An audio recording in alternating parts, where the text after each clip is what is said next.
We are here in Jakarta now in the bright sunlight from the previous recording we did on the boat in the at night. So this is like Jesus, right? From the dark to the light when you're in Jesus. And in this chapter we see how Jesus is going to bring light to Lazarus, in other words, bring him back from the dead. So let's read in John chapter 11, verse 17. Now when Jesus came, he found that Lazarus had already been in the tomb 4 days. This is a very interesting, there's a lot in this verse. I'm only going to do this verse here because otherwise it's going to be too long. So you might think, so what is a lot in this verse, right? Jesus came there, he found out that he's dead for 4 days. Okay? What is a lot is the fact that now in this verse it seems as if Jesus didn't know, and he found out something. So he came there, he learned, oh my, Lazarus is dead for 4 days. I didn't know that. But then just before this in the section, we seen him staying up in the north an extra 2 days. When he went down, he said, all right, let's go, Lazarus is asleep. And he told them that he's dead. So this seems now contradictory. There are a number of explanations, but let's start with the simplest explanation in the structure of John, how he's trying to play out the idea of knowledge. So Jesus learning something, right? He learned that. Okay, learn, that's attaining knowledge. And the book is about that this is not hidden knowledge, this is knowledge that he had it. Okay, but for their sake. For he came there and he spoke with people, and people would tell him, understandably, people would say, he comes down there and it's like, oh, Lazarus is dead for 4 days. Or the disciples would hear it and they would tell, yeah, Jesus is, whatever he would have heard from people. So it's not to say, okay, John is adding here words. He's coming there, they knowing who he is, they knowing his relationship with Lazarus, would ultimately have led to them to tell them Lazarus is dead 4 days. Right, that is the simplest explanation, right? So before you can say, oh, stop, or the disciples can say, stop, no, this guy already knows Lazarus is dead, kind of, they blurted it out, right? Because after that, they will hear, and then they will go tell Martha will hear, and okay, so that is the simplest explanation. The simplest explanation in most cases the easiest. I just think that is the explanation what he meant, because Jesus knew. Jesus knew. Now, the other question I just want to address here then ultimately is the fact, or what as well plays into this, is their understanding of death. Okay, so in their culture, in that day, they thought that a person for 3 days is dead. No, something might still happen. Okay, because they didn't have, I guess they could feel a pulse, but if a person has a very weak pulse and stuff like that, you might not be able to anyhow.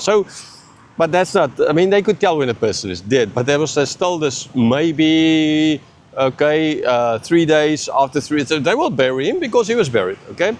But the spirit can come still in the first 4 days back, and after the third day, the fourth day comes there, sees this person is not breathing, then the spirit will leave. So now the spirit and the body is gone, right? That is it's not just the body, yes, it's dead, and they understand that. But the spirit is still around. So maybe the spirit might come back and like, okay, we'll try and get this guy back to life, kind of idea. Have they seen any of this? No, I guess there might have been situations where someone was very sick and he had a very low pulse or something, and then they thought he's dead, and then he actually came back because he wasn't really dead. Maybe, and in that sense, because of that, they believed like this. But anyhow, this is the belief they had. So after 4 days, if this guy is dead, he's dead. That's just that. So this is why Jesus waited extra 2 days, so that when it gets there, it's 4 days, and that everybody will understand Lazarus was dead. This is not just a sleight of hand here, right?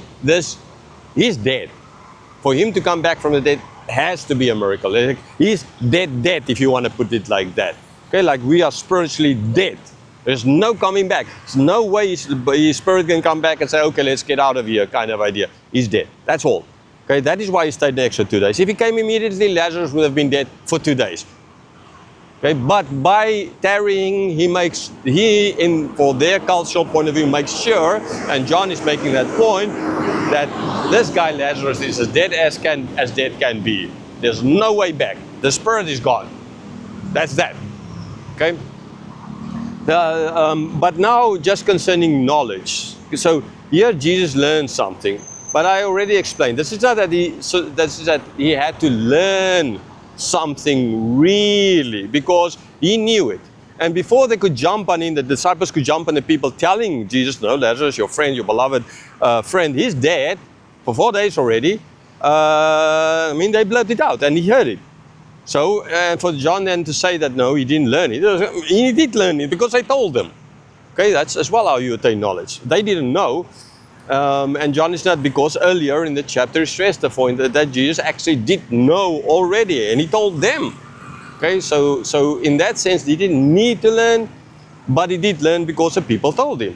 So it's not a contradiction. Now, but yeah, I just want to quickly address the point of learning, Jesus learning. Okay. Oh, I've spoken a little bit about it before. Jesus as man didn't know everything. Jesus as God, because he's man and God at the same time, knew everything. Now, God can't unknow things, so he could not, by becoming a man, unknow things. Okay, so in a sense, as the God part of him knows everything, the man part of him had to learn. So there can be, I don't think in this case this is what is happening, but because earlier in the chapter stated that they knew. Okay, so, but in other cases, there were for sure places where Jesus said, I don't know the time. Okay, in other Gospels. But in this chapter of the book, Jesus always speaks of knowing. Now here is learning, I already explained that. Okay, so, but what I want to get at is the concept of Jesus learning and knowing. When did Jesus know and when did he know? As God, he knew everything. As man, he didn't. As man, he had to learn things. The Holy Spirit had to. Is that contradictory in learning? How does it work? Now again, it's not contradictory, right? Because there's certain things in our lives which we don't work, which we don't know, but we actually is already a fact. Like those who are the elect, they don't know it before they are born again. After being born again, then they find out they're actually part of the elect. People being born again, they don't know the first stage of being born again. It comes from the Spirit. You don't see when the Spirit gives you a new heart. It's not like one morning you wake up like, oh, boom, wow, my heart is changed or something. It might take days, weeks, years, for some immediately, others longer time, others might take years before they believe. But that heart, that soil was prepared a long time before. It's like how, say, in Russia, you will sow the winter grain already before the winter starts, so that when spring comes, it just comes up. You don't start preparing the soil only in May for that specific type of grain. You prepare it the year before it snows. It's only then after the snow, when everything starts so that the grain is already in the soil. But it's going to take months before it actually only starts growing, because it needs for the heat to come back. Okay, so you see, this is as well. So for us, being born again, it's not something we think we are making a choice. Majority of Christians think they prayed a prayer, they gave their hearts to the Lord, but they don't know the fact that before this, the Spirit worked and gave him a new heart. So in other words, there's something in you that the Spirit already knows, and that actually your heart already knows, but you don't know yet. And it takes time for you to learn. It's something a little bit like what is happening, or what in Jesus' case. So what I'm just trying to get is certain knowledge that we don't know but does exist. It's like all the knowledge. I don't know everything of the city. Okay, so here we stand in this park. You might not even know where Jakarta is. It's in the capital of Indonesia. Or at least until now it's the capital. They're kind of moving into a different place. Where's Kalimantan? Anyhow, so you might not know where this is, but this knowledge is there. So when I tell you, now you find out. So it's knowledge that exists that you just don't know till someone tells you. So in that case now, like when the Spirit told Jesus certain things that he didn't, as man didn't know, it's like a bit like I'm telling you, I'm standing in Jakarta and you learn something which exists but you didn't know. Okay, so we do it all the time, right? We grow up and by attaining knowledge that exists but we don't know because people tell it, and then in that way we learn things. Okay, and this is as well just to get back to the idea of Jesus knowing things. It's not contradictory. It's not. Yeah, that is just what I wanted to say about this verse. So yes, Jesus waited extra 2 days to make sure that Lazarus is dead as dead can be, so that he can then achieve what he's going to achieve later on in this chapter.